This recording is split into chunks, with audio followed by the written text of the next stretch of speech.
News ముందుగా headlines చూద్దాం. బాల్క సుమన్ అరెస్టుపై కేటీఆర్ తీవ్ర విమర్శలు. బొగ్గు కుంభకోణం నుంచి దృష్టి మళ్లించేందుకే కేసులన్న కేటీఆర్. జైలు కేసులు మాకు కొత్త కాదన్న బీఆర్ఎస్ నేత. రాజకీయ వేధింపులను ఎదుర్కొని మళ్లీ అధికారంలోకి వస్తామన్న కేటీఆర్.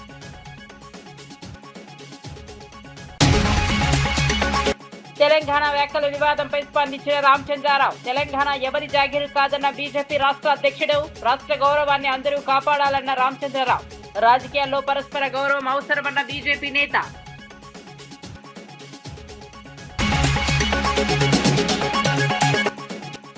కూటమి ప్రభుత్వంపై మాజీ మంత్రి రోజా తీవ్ర విమర్శలు. ప్రజలకు మంచి చేయకుండా ప్రచారాలతో కాలం గడుపుతున్నారన్న రోజా.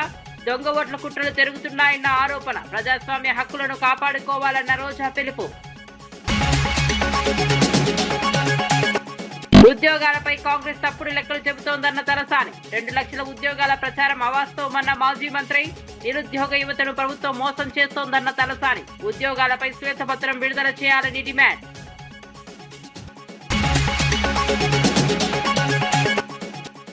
పవన్ వ్యాఖ్యలపై సిపిఐ నేత రామకృష్ణ ఆగ్రహం. నాగేశ్వరరావుపై బెదిరింపులు ప్రజాస్వామ్యానికి విరుద్ధమన్న రామకృష్ణ. భిన్నాభిప్రాయాలను గౌరవించాలన్న సిపిఐ జాతీయ కార్యదర్శి. విమర్శలకు బెదిరింపులు సమాధానం కాదన్న రామకృష్ణ.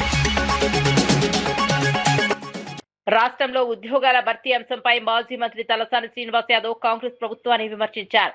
ప్రభుత్వం వాస్తవానికి కేవలం 16,000 ఉద్యోగాలు మాత్రమే ఇచ్చిందని, అయితే 2 లక్షల ఉద్యోగాలు ఇచ్చామని తప్పుడు ప్రచారం చేస్తోందని ఆరోపించారు.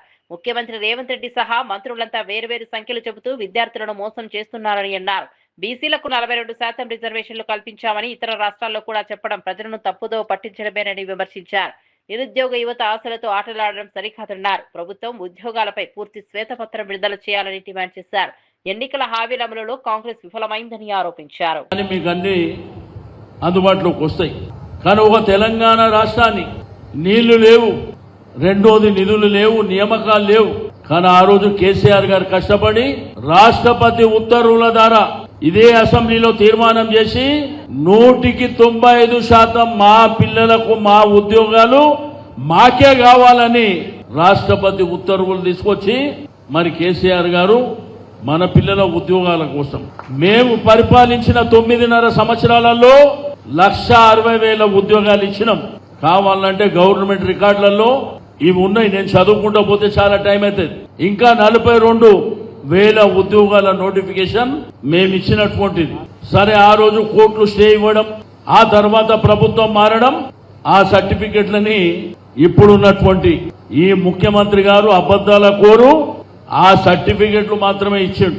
మీరు చూసారు కదా, వాళ్ళు మాట్లాడుతుంటే ఒకడేమో 1,00,000 ఉద్యోగాలు ఇచ్చిన అంటాడు, ఇంకొకడేమో 70,000 అంటాడు, ఒకడు 60,000 అంటాడు.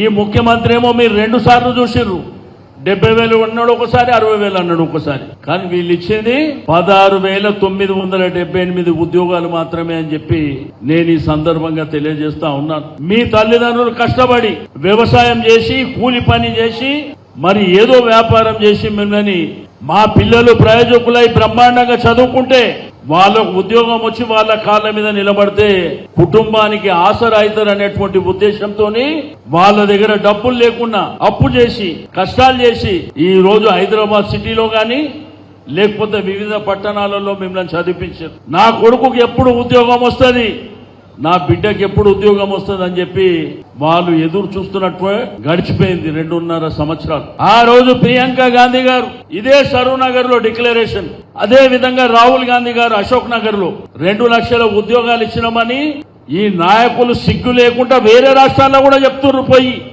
ఉద్యోగాలు ఆల్రెడీ ఇచ్చేసినామని చెప్పి. ఇచ్చిండ్రా?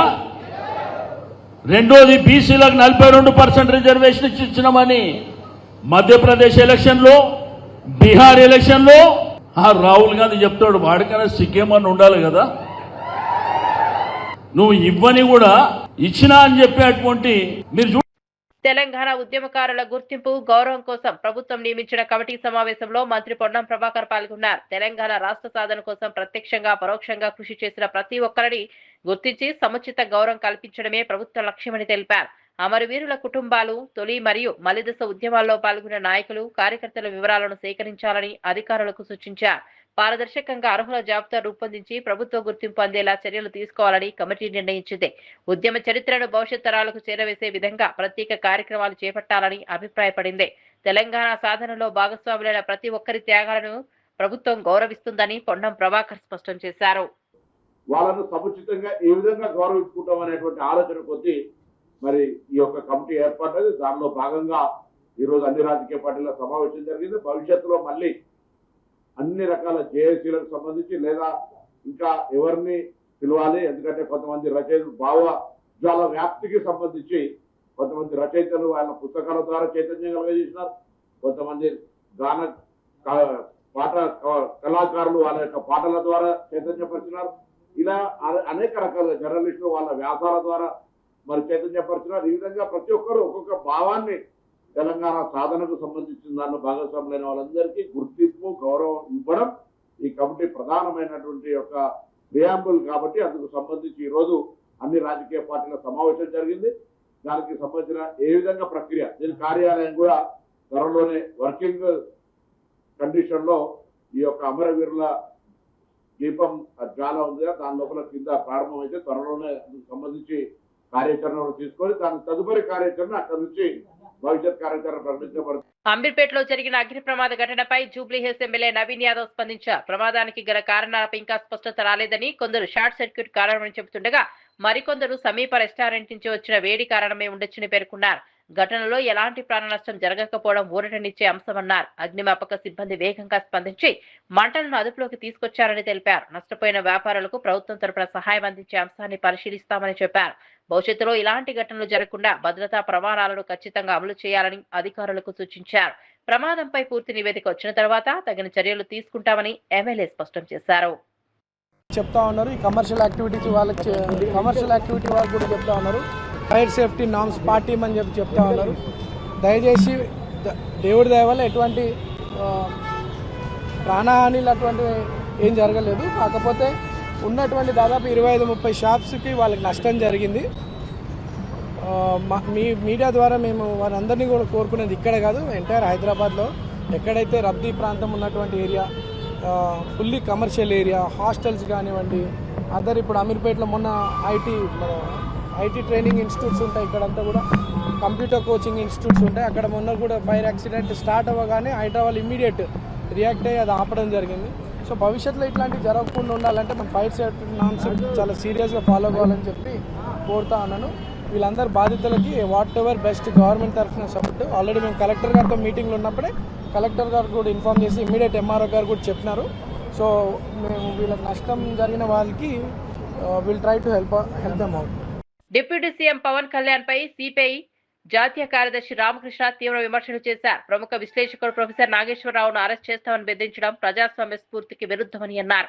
భిన్నాభిప్రాయాలను గౌరవించడం ప్రజాస్వామ్యంలో కీలకమని గుర్తు చేశారు. ప్రతిపక్షంలో ఉన్నప్పుడు మాత్రమే ప్రజాస్వామ్యం గుర్తొచ్చి అధికారంలోకి వచ్చిన తర్వాత విమర్శలను అణిచివేయడం సరైంది కాదన్నారు.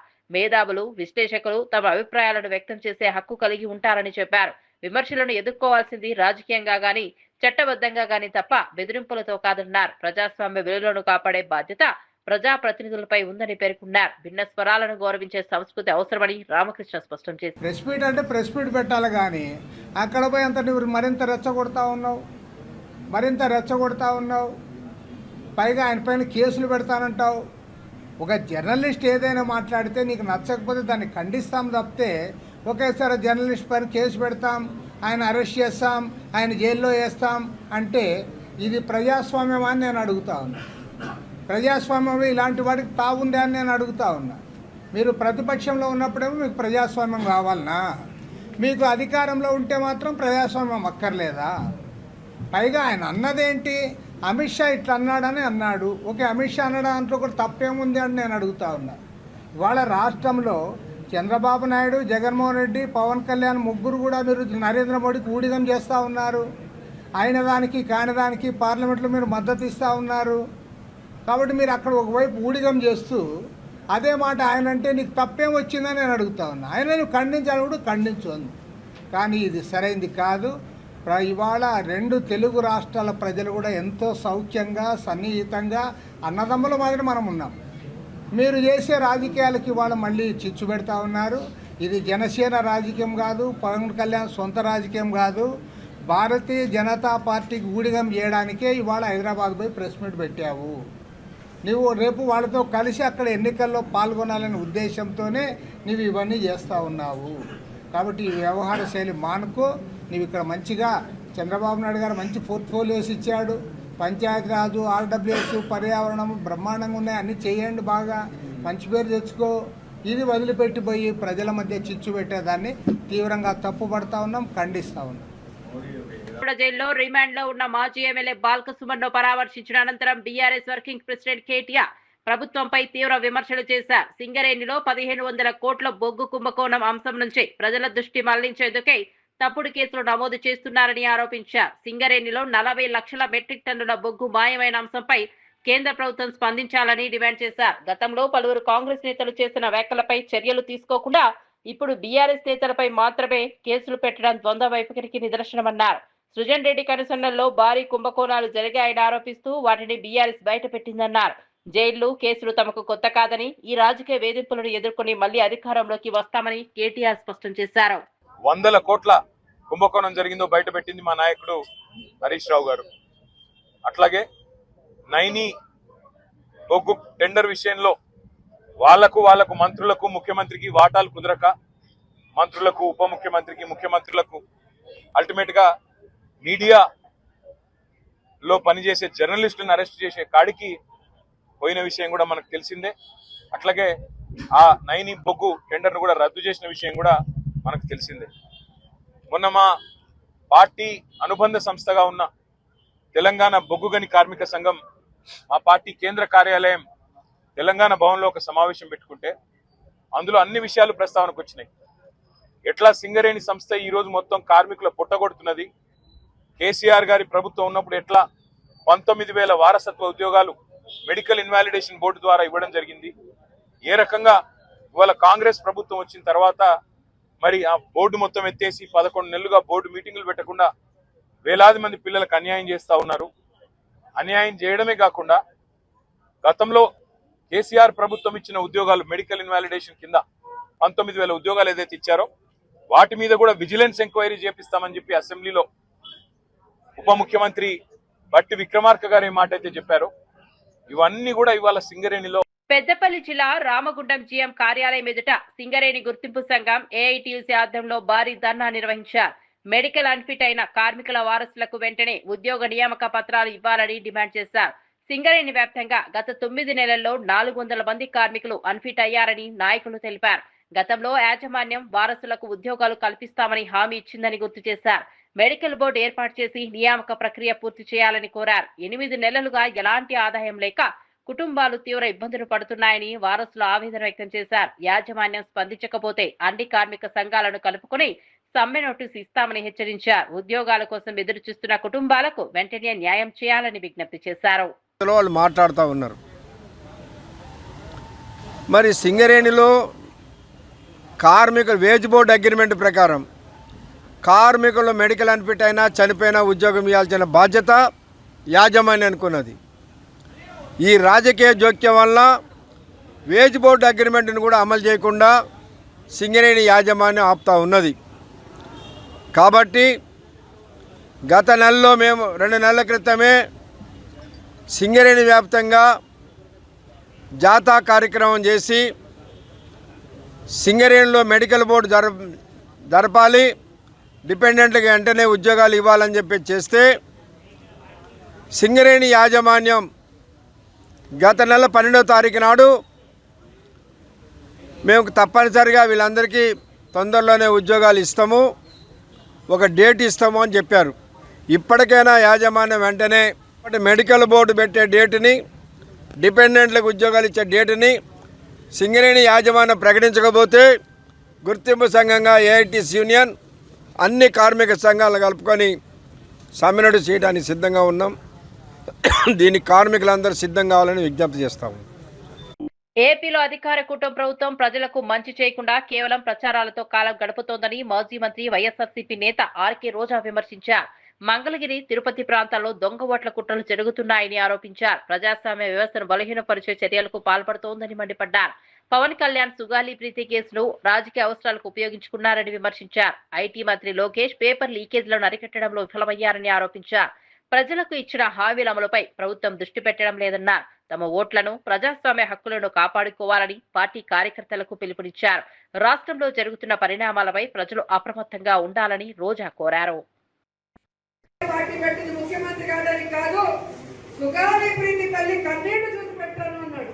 ఈ రోజు అదే సుగాలి ప్రీతి తల్లికి అపాయింట్మెంట్ కూడా ఇవ్వకుండా తాను డిప్యూటీ సీఎం అవ్వడానికి ఆ అమ్మాయి చావును ఉపయోగించుకున్న పవన్ కళ్యాణ్ ఈ రోజు అధికారంలో ఉండి కేంద్రంలో పొత్తుతో ఉండి కూడా ఆ అమ్మాయికి న్యాయం చేయకపోవడం అనేది అందరూ కూడా గమనిస్తున్నారు. అలాగే లోకేష్, జగన్మోహన్ రెడ్డి గారేమో సచివాలయ ఉద్యోగాల్ని మెరిట్ మీద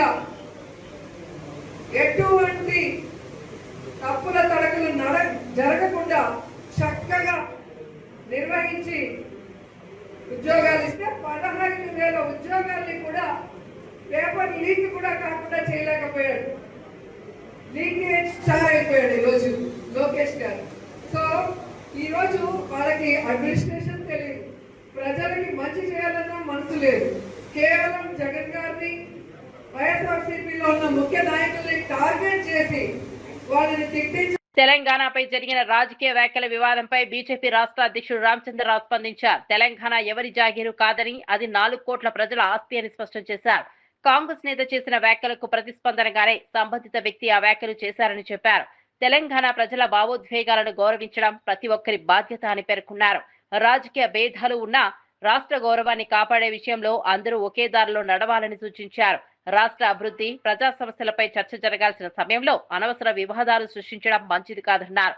తెలంగాణ ప్రజల ఆత్మగౌరవాన్ని ఎవరు తక్కువ అంచనా వేయలేరని పేర్కొన్నారు. రాజకీయాల్లో పరస్పర గౌరవం అవసరమని రామచంద్రరావు వ్యాఖ్యానించారు.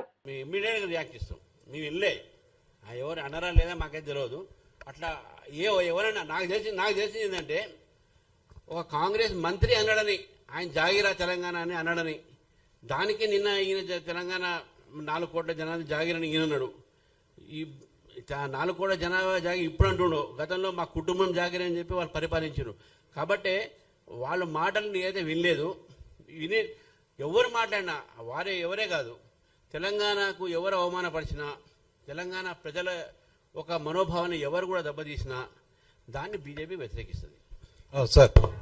బ్రిడ్జ్ క్రీడను పేకాటతో పోల్చడం వైఎస్ఆర్సీపీ నాయకుల అజ్ఞానానికి నిదర్శనమని టీడీపీ నేత మాజీ ఎమ్మెల్యే ఏఎస్ రామకృష్ణ విమర్శించారు. మంగళగిరిలోని పార్టీ కేంద్ర కార్యాలయంలో నిర్వహించిన మీడియా సమావేశంలో ఆయన మాట్లాడారు. అంతర్జాతీయ స్థాయిలో గుర్తింపు పొందిన మైండ్ గేమ్ ను జూదంతో పోల్చడం బాధాకరమన్నారు. క్రీడలపై సరైన అవగాహన లేకుండా రాజకీయ విమర్శలు చేయడం తగదని సూచించారు.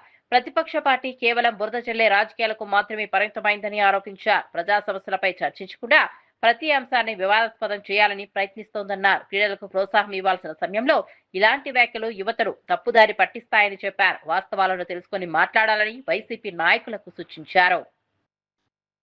అబద్ధాలు ఆడుతున్నారు, మా యొక్క మెరిట్ ని కించపరుస్తున్నాడు, మమ్మల్ని వేదనకు గురి చేస్తున్నాడు, మమ్మల్ని బాధిస్తున్నాడు అని చెప్పని ఇలా మెరిట్ ప్రాతిపదిక మీద క్రీడా అంశాలలో పీడీలుగా అయినటువంటి వాళ్ళని అనవసరంగా ఆడిపోసుకున్నటువంటి నిన్ను ఒక నేరస్తుడిగా ఎందుకు పరిగణించకూడదు? నీ మీద ఎందుకు కేసు పెట్టకూడదు? నిన్నెందుకు శిక్షించకూడదు అని చెప్పని నేను అడుగుతా ఉన్నా. అసలు నీ చరిత్ర ఏంటి? నువ్వు రేషన్ బియ్యాన్ని పందికొక్కు మాదిరిగా దొంగ రవాణా చేసినటువంటి దొంగవు నువ్వు. వేములవాడను టెంపుల్ సిటీగా పర్యాటక కేంద్రంగా అభివృద్ధి చేయడమే ప్రభుత్వ లక్ష్యమని ప్రభుత్వ విప్ ఆది శ్రీనివాస్ తెలిపారు. తిప్పాపూర్లో 3వ బ్రిడ్జి స్లాబ్లను పనులను ప్రారంభించిన ఆయన అభివృద్ధి పనుల పురోగతిని సమీక్షించారు. గత ప్రభుత్వం కేవలం శిలాఫలకాలకే పరిమితమైందని విమర్శించారు. కాంగ్రెస్ ప్రభుత్వం అధికారంలోకి వచ్చిన తరువాతే భూసేకరణ కోసం 6.97 కోట్లు మంజూరు చేశామని వెల్లడించారు. సీఎం రేవంత్ రెడ్డి నాయకత్వంలో వేములవాడ రాజన్న ఆలయ అభివృద్ధికి దాదాపు 1000 కోట్లతో పనులు కొనసాగుతున్నాయని చెప్పారు. పర్యాటక అభివృద్ధి ద్వారా స్థానికులకు ఉపాధి అవకాశాలు పెరుగుతాయని పేర్కొన్నారు. నిర్మాణ పనుల్లో నాణ్యతకు ప్రాధాన్యం ఇవ్వాలని అధికారులకు ఆదేశించారు. వేములవాడను రాష్ట్రంలో ప్రముఖ ఆధ్యాత్మిక కేంద్రంగా తీర్చిదిద్దుతామని స్పష్టం చేశారు. ప్రోటోకాల్ అధికారులు ఆర్ఎండ్బి సంబంధించిన అధికారులందరి ఆలోచనతోటి రాజన్న ఆలయ అభివృద్ధి శరవేగంగా ముందుకు సాగుతా ఉంది. ఇప్పటికే ఇంచుమించు 150 కోట్ల రూపాయలు విడుదల చేసుకొని ఇప్పటి వరకు 25% వరకు పనులు పూర్తయిన వేళ మేము అదే రోజు చెప్పడం జరిగింది. వేములవాడ రాజన్న ఆలయ అభివృద్ధి ఒక కన్ను అయితే వేములవాడ పట్టణ అభివృద్ధి మరో కన్ను. టెంపుల్ సిటీగా ఆధ్యాత్మికమైన ఒక పట్టణంగా టూరిజం సిటీగా ఏర్పాటు చేయాలని లక్ష్యంలో భాగంగా గత ప్రభుత్వం మాటలకే పరిమితమై శిలాఫలకాలు వేసి ఇచ్చిన హామీలన్నీ కూడా నీటి మూటలైన వేళ ఈరోజు ప్రధానంగా 3 లేన్ బ్రిడ్జికి సంబంధించి 2015 సంవత్సరంలో శంకుస్థాపన చేసి ఈ బ్రిడ్జి పనులను మర్చిపోయినటువంటి సందర్భాన్ని మేము అధికారంలోకి వచ్చినాక టెంపుల్ సిటీగా అభివృద్ధి చేస్తామని పట్టణ అభివృద్ధి చేసే క్రమంలో ఈ 3 లేన్ బ్రిడ్జి ప్రారంభం చేయాలని చెప్పి వచ్చినప్పుడు పనులు ప్రారంభం చేయాలని చెప్పి వచ్చినప్పుడు భూసేకరణకే డబ్బులు ఇవ్వలేదు. అంటే వాళ్ళ పనితీరు చూడండి. శిలాఫలకాలు వేసుకుని ఎన్నికల్లో గెలుపొందాలని ఒక యావా తపన తప్ప ప్రత్యర్థులను ఓడించడానికి కోసం మేము రాజన్న ఆలయ అభివృద్ధి పట్టణాభివృద్ధి 3 బ్రిడ్జిలు కడుతున్నాం చెప్పని ఆలోచనే తప్ప భూసేకరణ కూడా వాళ్ళు నిధులు ఇవ్వలేదు.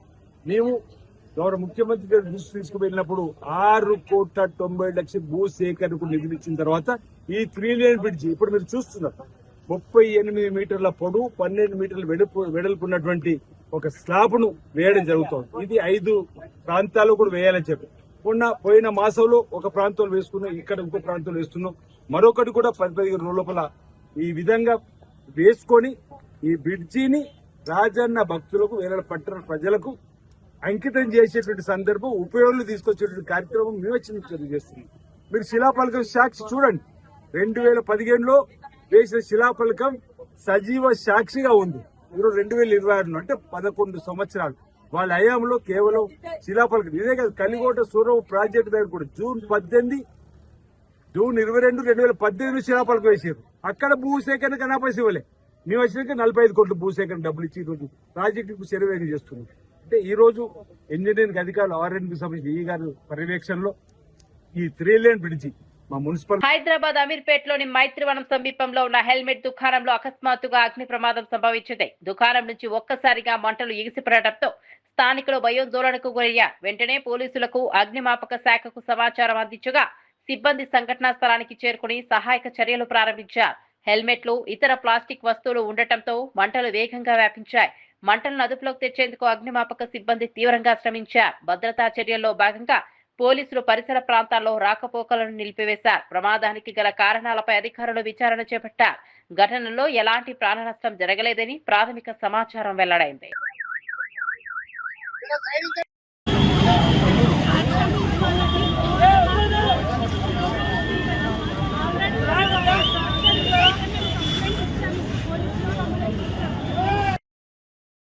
పొగ వచ్చిందో అది మొత్తం సెకండ్ ఫ్లోర్ నుంచి అంటుకుంది. ఏదైతే సెకండ్ ఫ్లోర్ ఉందో అక్కడికే ఎక్కువ పొగ వస్తుంది. ఆ పొగ వల్ల మొత్తం కొలాప్స్ అయిపోయి మంటలు బాగా అంటుకుండిపోయినాయి. మాది హెల్మెట్ షాపు, టాయ్ షాపు 2 కలిపి మొత్తం 13 షాపులు పైన కింద 2 కాలిపోయినాయి. ఎన్నిసార్లు రిగ్రెట్ చేసి చెప్పినామో అయినా సరే విననే లేదు.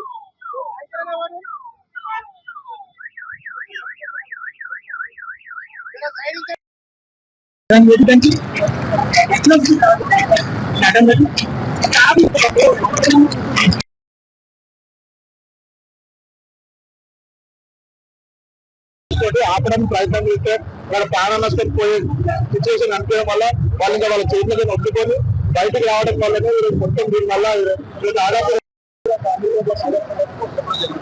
ఎలాంటి రిప్రజెంటేషన్ విషయంలో మేము ఆల్రెడీ కొన్నిసారి మన మైత్రివల్ల అయినప్పుడు చెప్పడం జరిగింది, ఏమంటే సేఫ్టీ మెయింటైన్ చేయాలి. మెయింటైన్ చేయకపోతే ఎండాకాలంలో ఇటువంటి జరగడానికి ఎక్కువ అవకాశం ఉంటుంది. ఇప్పుడు అధికారులు కూడా మనుషులు ధైర్యమైన వాళ్ళు వచ్చి ఒక మనిషిని సేవ్ చేయడం అన్నది వారి ప్రాణాలను పణంగా పెట్టుకుని మనల్ని సేవ్ చేస్తారు. So that is not so easy. So ప్రజలే కాదు, ముందు ప్రభుత్వం ఎప్పుడైతే కఠినంగా ఈ విషయంలో చర్య తీసుకుని ఈ నామ్స్ ప్రకారం కమర్షియల్ థింగ్స్ ఉన్నాయా లేదా అనేది చూడాల్సిన అవసరం ఎక్కువ పరిస్థితులు. షాపు ఓనర్ చెప్తే గతంలో అధికారులు సంప్రదించాలి, కానీ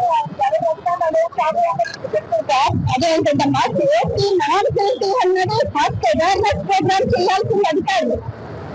ప్రజలు ఎలా ఉంటారంటే ప్రజలు నా షాప్ పెట్టాను, ఇందులో ఏం కావాలి అన్నది కొంతవరకు చేస్తారు. కన్నా ఏంటి ఎవరు చెప్పాలి, అధికారులు ఏదో ఈ ఫైర్ సేఫ్టీ ఇది ఉండాలి, లేకపోతే వాటర్ పెట్టాలి. ప్రతిదీ కూడా there are norms for any construction or any shops or commercial house. Norms are followed. Definitely ఇలా ఇన్సిడెంట్స్ జరగకుండా మనకి ప్రతి జాగ్రత్తలు మనం తీసుకోవడానికి ఫైర్ సేఫ్టీ చేయాల్సిందే. దీనికి ఒక కమిటీ ప్రభుత్వం ఏర్పాటు చేస్తే, ఎందుకంటే మొత్తం హైదరాబాద్ నగరంలో మనకు అంతకుముందు కూడా మనుషులు చనిపోవడం జరుగుతుంది. మన రాంగోపాల్ కాల్తో మనిషి ప్రాణాలు రావు. మనం ఎన్ని నామ్స్ ఏం చేసినా ప్రాణాలు మనకు తిరిగి రావు. కాబట్టి ప్రతి జాగ్రత్తలు ప్రభుత్వం తీసుకోవాలి ఈ విషయంలో.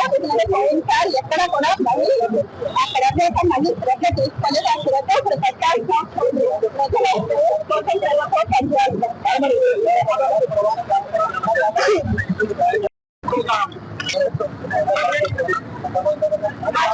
వాళ్ళు బ్యాక్ సైడ్ ఉంటారండి. అయితే వాళ్ళకి రోజు ప్రవేశం మేము ఆల్రెడీ కంప్లైంట్ ఇచ్చినాము వాళ్ళది, మాకు ఇట్లా ప్రవేశింది మంటలు అంటుకుంటాయి అని చెప్పేసి.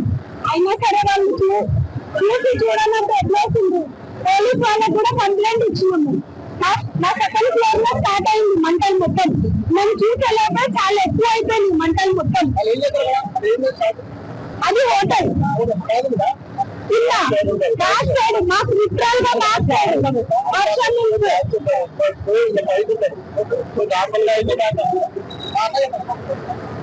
అయితే ఆ రోజు వర్షం నుంచి మేము 1 month బ్యాక్ పోలీసు వాళ్ళ కంప్లైంట్ ఇవ్వడానికి వెళ్తే వాళ్ళు ఏమన్నారంటే, ఈ ప్రాణ నష్టమైందా లేకపోతే ఆస్తి నష్టమైందా అడిగారు. ఇక్కడికి అయితే వెళ్ళి కంప్లైంట్ ఇచ్చింది మా స్టాఫ్, మా హస్బెండ్ అంతా. కూటమి ప్రభుత్వం 2 ఏళ్ల పాలనపై వైఎస్ఆర్సీపీ రాష్ట్ర వ్యాప్తంగా నిరసనలు చేపట్టింది. శ్రీకాకుళం జిల్లా బందసలో మాజీ మంత్రి సీదిరి అప్పలరాజు ఆధ్వర్యంలో నిర్వహించిన వెన్నుపోటు నిరసన కార్యక్రమంలో పెద్ద సంఖ్యలో పార్టీ శ్రేణులు పాల్గొన్నారు. ఎన్నికల సమయంలో ఇచ్చిన సూపర్ 6 హామీలు అమలు కాలేదని ఆయన ఆరోపించారు. రైతులకు ఆర్థిక సాయం, నిరుద్యోగ భృతి, పెన్షన్ హామీలు ఏమయ్యాయని ప్రశ్నించారు. రాష్ట్రంలో ఇసుక, మట్టి, గ్రావెల్ అక్రమ దోపిడీలు పెరిగిపోయాయని విమర్శించారు. ఆరోగ్యశ్రీ సేవలు బలహీనపడ్డాయని, డిఎస్సీ పేరుతో నిరుద్యోగులను మోసం చేస్తున్నారని ఆరోపించారు. ప్రజలకు ఇచ్చిన హామీల అమలు కోసం వైసీపీ పోరాటం కొనసాగిస్తోందని స్పష్టం చేశారు. ప్రజా సమస్యలను ప్రభుత్వం విస్మరిస్తోందని అప్పలరాజు మండిపడ్డారు.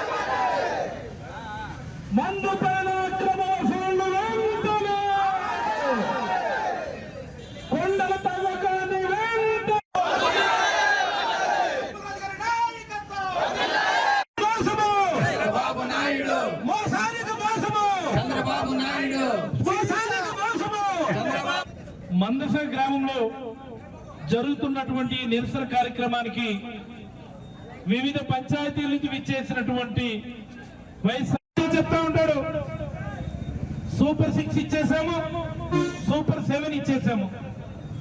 నేను అడుగుతా ఉన్నా చంద్రబాబు గారికి, 50 ఏళ్లకు పెన్షన్ అన్నారు బీసీలకి, ఇస్తున్నారా? 18 సంవత్సరాలు దాటితే 1500 రూపాయల చొప్పున ప్రతి మహిళకి ఇస్తానన్నారు.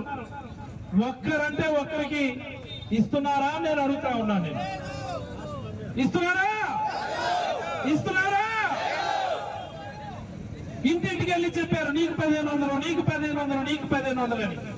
ఎక్కడా అని అడుగుతా ఉన్నాం. ఈ రోజు 2 ఏళ్లు పూర్తవుతున్న సందర్భంగా ఇసుక దోపిడీ, అక్రమంగా మట్టి దోపిడీ, అక్రమంగా గ్రామం దోపిడీ, ఇన్ని దోపిడీలు చేసి ఇప్పుడు బయటకు వచ్చి నీతి వాక్యాలు, వేమన పద్యాలు 3,000 రూపాయలు పుడుతున్నారు. ఎవరికైనా సరే ₹1 నిరుద్యోగ ప్రతి ఈ రాష్ట్రంలో అందుతుందా అని నేను అడుగుతా ఉన్నా. ఈ రోజు నేను అందుతుందా లేదే. ఇటీవల కాలంలో చూస్తే ఆరోగ్యశ్రీని ఆపేశారు పూర్తిగా. ఆరోగ్యశ్రీ ఇంతకంటే దౌర్భాగ్యం ఉంటుందా అని నేను అడుగుతా ఉన్నా. నేను జగన్మోహన్ రెడ్డి గారు సచివాలయ ఉద్యోగాలని చెప్పి ఒక్క నోటిఫికేషన్ లో సుమారుగా 1,30,000 ఉద్యోగాలు ఎలాంటి క్రిటిసిజం లేకుండా, ఎలాంటి తారతమ్యం లేకుండా, ఎలాంటి పక్షపాతం లేకుండా మెరిట్ ప్రకారం బ్రహ్మాండంగా ఫిల్ చేస్తే డిఎస్సి అని 16,000 ఉద్యోగాలు పెట్టి ఉద్యోగాలు అమ్ముకున్నటువంటి నీచ చరిత్ర చంద్రబాబు గారు అని చెప్పి సందర్భంగా మీకు అందరికీ మనవి చేస్తాం. కేంద్ర ప్రభుత్వంతో సంబంధం లేకుండా ఇస్తానన్నారు. ఇస్తున్నారా నేను అడుగుతా ఉన్నా. ఈరోజు ఇస్తున్నారా లేదే. ఒక ఫీజు రియంబర్స్మెంట్ ఆపేశారు. జగనన్న విద్యా దీవెన, జగనన్న వసతి దీవెన ఆపేశారు. అమ్మఒడి చదువుకునే ప్రతి పిల్లవాడికి ఇస్తానన్నారు. సుమారుగా 22 లక్షల మందికి అమ్మఒడి ఎక్కొట్టినటువంటి దౌర్భాగ్య చరిత్ర చంద్రబాబు గారు అని చెప్పి సందర్భంగా మీకు అందరికీ మనవి చేసుకుంటున్నాను.